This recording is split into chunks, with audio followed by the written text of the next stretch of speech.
स्थानिक पातळीवर कार्यकर्त्यांची निवडणूक असल्यामुळे काही गोष्टी होत असतात.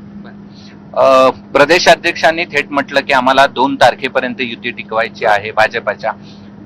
खरं तर हे तर सगळ्यांना मान्य आहे की तुम्ही बंड केलं, भाजपा सत्तेत आली, आता त्यांचा मुख्यमंत्री आहे, ही वस्तुस्थिती आहे. पण ज्यावेळी तुम्ही हे सगळं घडून आणलं आणि त्यानंतर त्याच पक्षाचे प्रदेशाध्यक्ष असं म्हणतात, त्यावेळी एकनाथ शिंदे काय विचार? नाही, मी मुख्यमंत्र्यांशी याबाबत बोललो काल. ते म्हणाले असं त्यांचा बोलण्याचा उद्देश नव्हता.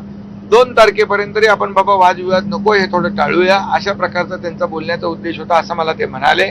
मी म्हणालो बाबा ह्याच्यावर आम्ही काय, आमची भूमिका तर स्पष्ट आहे की मी तर कालही सांगितलं की महायुती जी आमची झालेली आहे, एनडीए जो एकत्र आलेलं आहे, विचारधारेवर आलोय. पुन्हा एकदा मी सांगतो, बाळासाहेब अटलजी अडवाणीजी यांनी त्या काळात हे केलं, आपलं एनडीए युती केली. आणि त्यानंतर आता मी पुन्हा एकदा सांगतो की आमचे एनडीएचे नेते जे आहेत, आदरणीय प्रधानमंत्री नरेंद्र मोदीजी आहेत. आणि म्हणून युती म्हणून आम्ही जेव्हा एनडीए म्हणून जेव्हा आम्हाला ते मान सन्मान देतात, बैठकीला बोलवतात. बिहारला देखील मी स्वतः प्रचाराला गेलो होतो, युती तिकडे एनडीएच्या घटक पक्ष म्हणून. त्यामुळे एक जो विषय आहे की ही युती जी आहे टेम्पररी नाही, ही युती ही विचारधारेशी निगडीत आहे, ही परमनंट आहे. या विकासाचा अजेंडा घेऊन आम्ही युती केलेली आहे. म्हणजे बोलायला नको होतं त्यांनी असं वक्तव्य? नाही, मला मुख्यमंत्री महोदय म्हणाले, त्यांच्याशी ते बोलले आणि त्यांचा असा विषय नव्हता डोक्यात की 2 तारखेपर्यंत युती, मग युती नाही.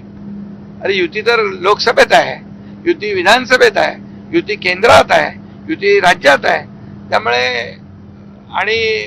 त्यामुळे मला वाटतं मी काल मुख्यमंत्री महोदयांशी बोलल्यानंतर त्यांनी स्पष्टपणे मला सांगितलं भविष्यात देखील आपण युतीतच लढतोय.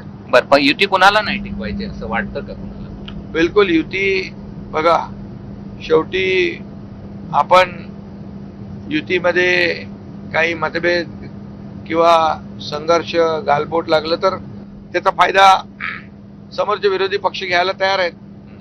परंतु आता आम्ही एकत्र आहोत म्हणून तर विरोधी पक्षच दिसत नाही निवडणुकीमध्ये.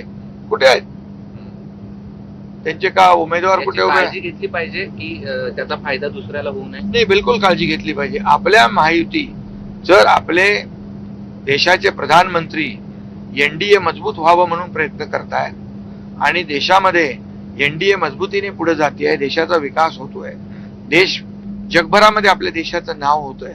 आणि मी हेही सांगतो की जेव्हा ऑपरेशन सिंदूर झालं तेव्हा खासदार डॉक्टर श्रीकांत शिंदे यांना आदरणीय प्रधानमंत्री मोदीजींनी इंटरनॅशनल प्लॅटफॉर्म दिला. त्यांनी एका डेलिगेशनचं त्याला श्रीकांतला प्रमुख केलं आणि श्रीकांतनी पण चांगलं काम केलं. जिथे